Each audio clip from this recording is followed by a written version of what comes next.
Good morning. This is Tracy Hales-Vass with Right on Four Corners on KSJE 90.9 FM in Farmington, New Mexico. Today, Roberta Summers is in the studio talking about her books, Fatal Winds and Pele's Realm. Well, good morning, Roberta. Good morning, Tracy. Thanks for coming into the studio. Well, thank you for inviting me to do this interview.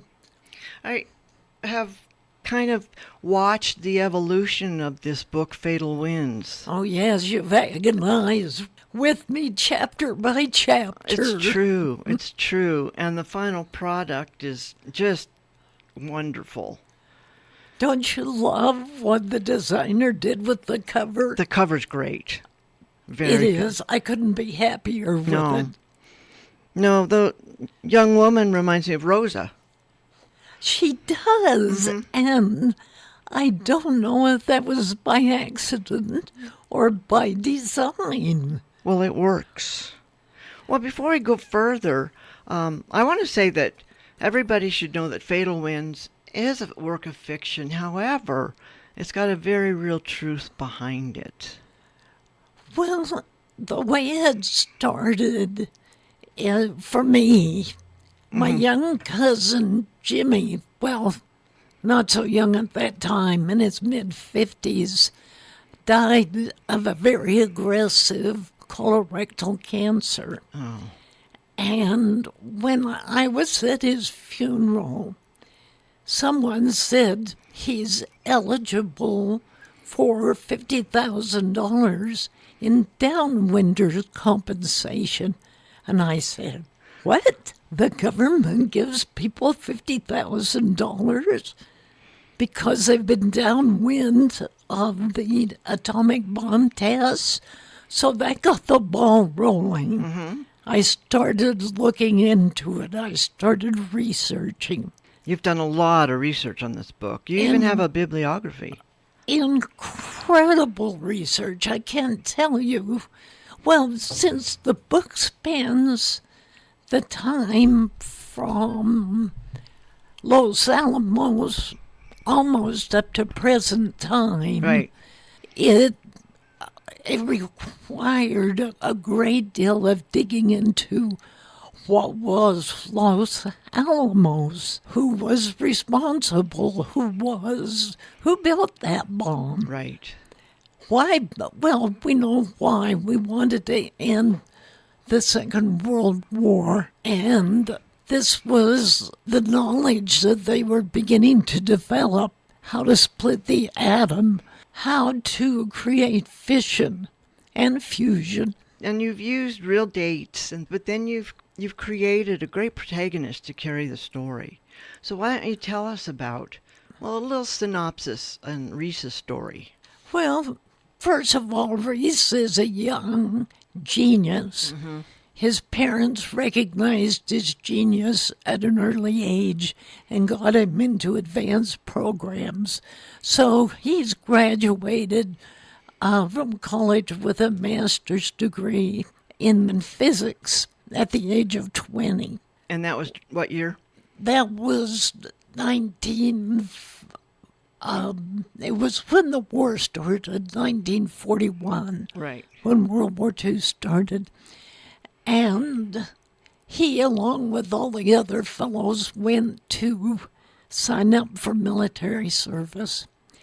He was declined because he had a limp.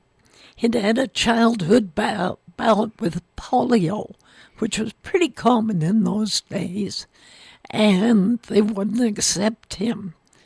So his plan was to just continue on with his education until he had a PhD. But then he got a phone call from the very impressive J. Robert Oppenheimer, who said, I want you on my team on a secret assignment. And he worries and he chews on it. But he says, why wouldn't I go and work with Oppenheimer? And Oppenheimer assures him of the credentials he'll have afterward and that he'll be able to call his own shots. And so he takes the position at Los Alamos and subsequently helps build the bomb. And you've described Los Alamos, how it was in those days, very realistically. Well, thank you. Oh, yeah. I learned a lot from your book, let me say that. And I was surprised that even after Hiroshima and Nagasaki, research and work and detonation of atomic bombs still went on, thus creating all kinds of problems. Indeed it did.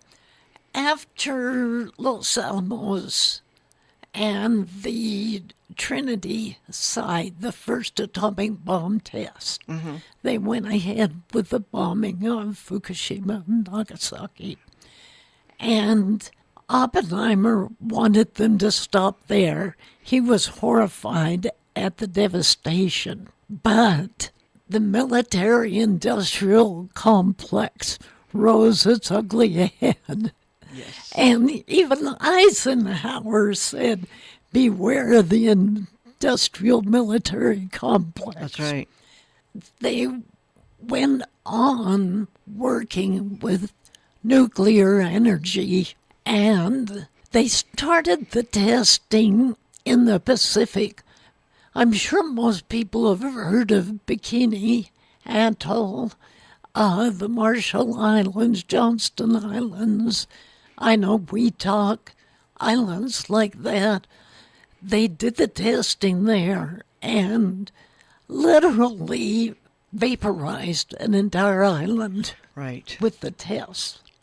Right. From there, they decided it wasn't cool to be doing the testing in the Pacific.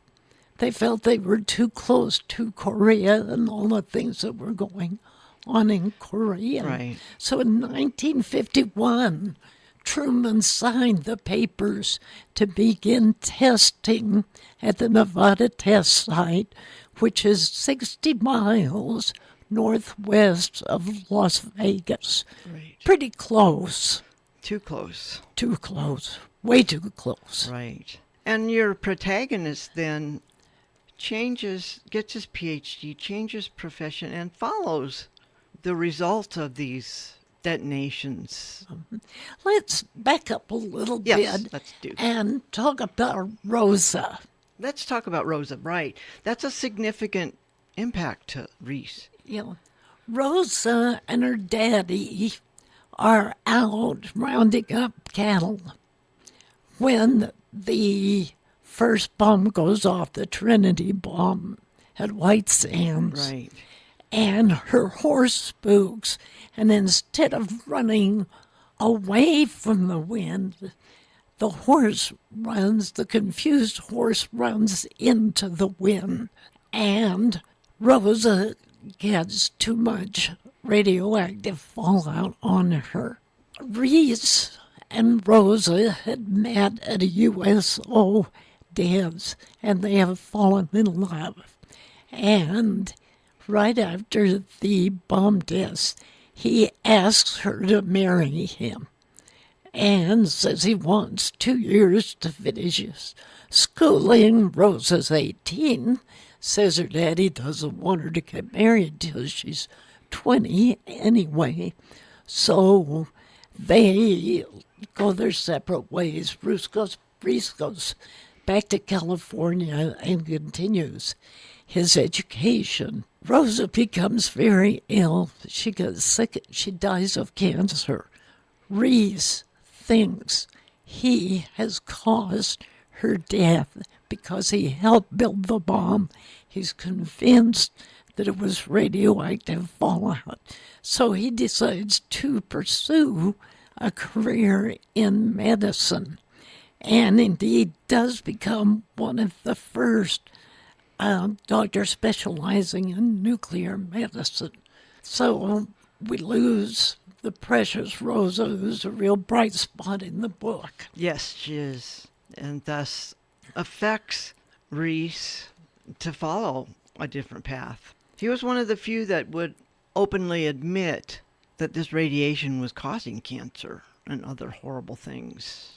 Well, Oppenheimer knew that was the case too, and he created such a fuss that he eventually lost his security clearance. Right.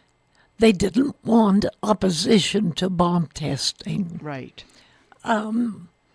Reese didn't really want to become involved in what was going on at the Nevada test site. He had hidden himself away in Oak Ridge Labs in Tennessee. But Truman, who was president at the time, caught wind of a brilliant nuclear physicist with a degree in nuclear medicine, and nothing would stop him until he got Reese on the team and working at the Nevada test site. So Reese caved and went there and lived in, they built a town there called Mercury. He lived in temporary quarters again. Again, right. And often regretted leaving his comfy lab Right. in Tennessee. But he digs in. He's got an incredible assistant who shows him the things they're doing at the Nevada test site. His first full day there, she takes him to what's called Doomtown. Mm-hmm. Doomtown are buildings that they have built to see how they would withstand a nuclear test. And some living doggies. Oh, the animals. Yes. One of the tests, they had 900 pigs staked out. Oh. They used dogs, mostly beagles, horses, cows, burros. But they liked pigs because pigs have skin most like humans. Right. They're the closest to us. Right. So what can I say? Right, it's true. So I really like the way you've used Reese to carry the story from way at the beginning. He was I think that was quite a genius effort on your part to discover this character. How'd that happen? You know, Tracy, I don't think we discover characters. Characters discover us. I think you're right. I've had experiences in writing where the character is literally taken over and written the story. Yes. Or a character comes along and you say, how did he or she get in here? That's true. Where'd that one come from? Right. Do you want to read something from Fatal Winds for us? I would. One of the things I need to probably lay a little background.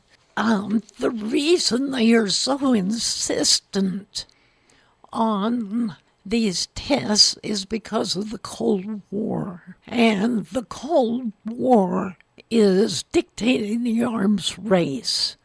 So no matter what the protests are by the ranchers who are losing livestock, the children that are getting cancer, it's all tamped down, covered up. Well, you're not getting any more radiation than you get from the sun. Right. So that can't be what's making you sick. Everything is kind of underplayed. And Reese, in one effort, decides to write a letter to the president at that time. And a little bit before the letter is Reese recalled one of the scientists at Los Alamos saying, a bomb has no conscience. It doesn't know or care who it hurts. That same day, Reese renewed his efforts to stop the bomb test. He wrote to the president, Dear Mr. President, I'm Reese Mayfield, a medical doctor and physicist working in the field of nuclear medicine at the Nevada testing grounds. I'm making an appeal on behalf of humanity, and most especially for the people downwind of the atomic bomb testing in Area 51 in Nevada. This is genocide. We are murdering our own people with radioactive fallout. Children are dying of leukemia. Women are getting breast and uterine cancer. Families are losing their livelihood because of the losses of farm stock. I've seen horses with radiation burns on their backs, open sores that ooze, so painful they can't be saddled and ridden. Even if they could, men won't for fear of becoming sterile. I've seen sheep so exhausted they will not move. Ewes will not clean their young. Many lambs are stillborn or born deformed with pot bellies or without wool. The death toll is up to 50% of an entire herd.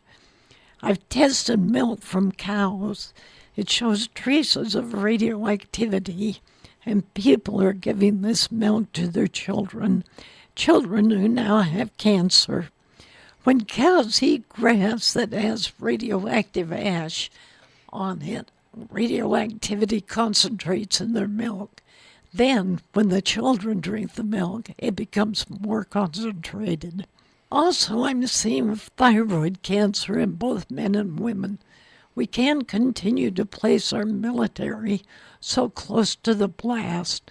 None of our men should be within 50 miles of the blast site.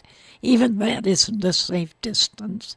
To put men in trenches 2 miles from the site is certain death. Not immediately, but I'm seeing men die within 2 years. Most of them will contract cancer within 5 years. Out of concern for their employees, the owners of Bride's Mine, 38 miles from the test site, have shut down their operation. Mrs. Stevens, wife of the owner, died of cancer, a direct effect of exposure to radioactive fallout. I've been to the hospital in St. George and seen little children so thin. I marveled that they were still alive, their vacant eyes huge in their sunken faces. Parents have lost hope of saving their little ones. There is no cure for them. The federal government has been sued for relief for the people of Cedar City, Utah. The federal government won, but this doesn't make the case any less relevant, nor does it alleviate their suffering. In fact, the fallout doesn't stop there. It is directly affecting people as far north as Sevier County in central Utah. When I say I'm appealing on behalf of all humanity, I truly am. When radioactive fallout gets into the winds aloft, which it does during atmospheric testing, it circumnavigates the globe within 48 hours. Anywhere there is rain or snow, that precipitation delivers contamination. Essentially, our atomic bomb testing conceivably could terminate all life on the planet. It is incumbent upon us as the most powerful nation on Earth to protect not just the people, but all life forms. I realize the tests are in the interest of national security. However, we cannot continue to inflict this pain on our people. Please meet with the Atomic Energy Commission and your Secretary of War and find a solution that will protect the people. I do encourage moving the tests underground. That should be practical and keep the testing at Area 51. I will be happy to meet you here or in Washington to provide further information and assist in any way I can. I realize the importance of nuclear testing. I understand we're in a race with Russia. But in all good conscience, we must find another way, a way that will protect the people. I recommend that we stop atmospheric testing and develop a method of underground testing. If this isn't possible, we need to find another test site that will not impact people. I'm requesting that you make a trip to southern Utah to see firsthand what the tests are doing to these people. These are our people, Americans, and we are exterminating them. Very truly yours, Reese Mayfield, M.D., Nuclear Medicine, Ph.D., Theoretical Physics. 3 weeks later, Reese received a form letter from the Office of the President thanking him for his concern and promising the President will take his suggestions under advisement. Reese snorted after he read the form letter. I'll bet the President didn't even see what I wrote. And one thing I do want to interject right now is to tell listeners where they can find Fatal Winds, and if you have a web presence they can go to. Fatal Winds will be available on Amazon, the Kindle version. You will also be able to buy the paperbacks through Amazon. And also it'll be available on another website, Smashwords. So, and hopefully you'll see me around town at book signings. Right. And you'll be able to buy them from me. I do have a website. Okay. It's robertasummers.com. Okay. And the information will be up on the website shortly. No, it should be up there by now. Great. So Good. So people can go find the book themselves and read the whole thing. yeah. And as you've mentioned, it is an important book. It is. And I'm always astounded how many people don't know about what happened. They don't know about the Nevada test site. They are completely naive. They don't know the terrible threat by other countries developing nuclear weapons, even the tests. One of the things I also wanted to mention is I have made the atom a character in the book. Yes. And most of the comments by the atom are in satire. Right. And the atom seems to think he has a perfect right Right. to go skittering around the universe doing what atoms do. That provides, the atom intrudes whenever a little more information needs to be in a certain spot. Right. So, Yeah, he's a very strong personality, though. yes, he's a strong character. Now, Fatal Winds has been a life work for you, but you do have other writings. Oh, yes. My book, Pele's Realm, has been out about 10 years, and I am about half through writing a sequel to it. And just so you know, Pele's Realm, Pele is the fire goddess of the volcano in Hawaii. And the story is about the dark, sinister underbelly of Hawaii. Right. It's about the Hawaiian mafia and their activity, and how two young people, the young married couple, get crosswise of the mafia, Right. and the lengths they have to go to keep out of harm's way. It's written, paradise is described beautifully in the book, but then there's this undercurrent of evil and fright going on there. I'm excited to have Fatal Winds Yes. done and out Yes. so I can get to it. Right. So, Right. only so many hours in the day. That's true, isn't it? And the other thing, if I may mention it, is my critique group. The critique group consists of 8 authors.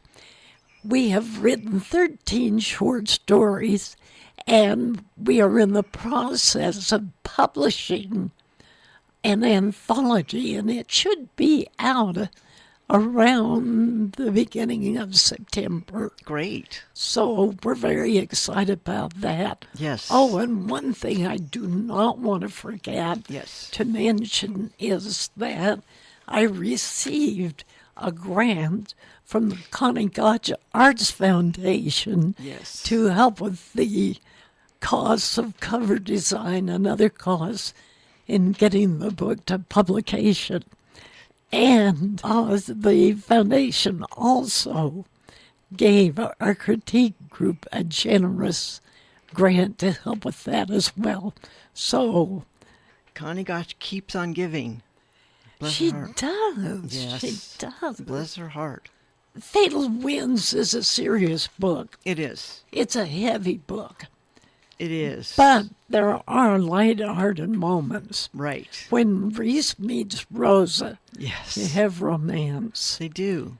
When later on Reese meets Julie, she's a bright spot in the book. Yes. But one of the funniest things in the book is when the soldiers come to dress the pigs in army uniforms. Right. And the pigs have gotten too fat, and the soldiers can't get the pigs into the uniforms. Now, why do they want pigs in uniforms? They want to see how various fabrics will hold up against a nuclear blast, and they're going to stake these pigs out near ground zero to test these uniforms. But the piggies got too fat. I Yeah. love that part. Yeah, It's very good. yes. Yeah, it's a very readable story in itself. It's very interesting. The characters are really wonderful, and it's a good read as well as having a lesson.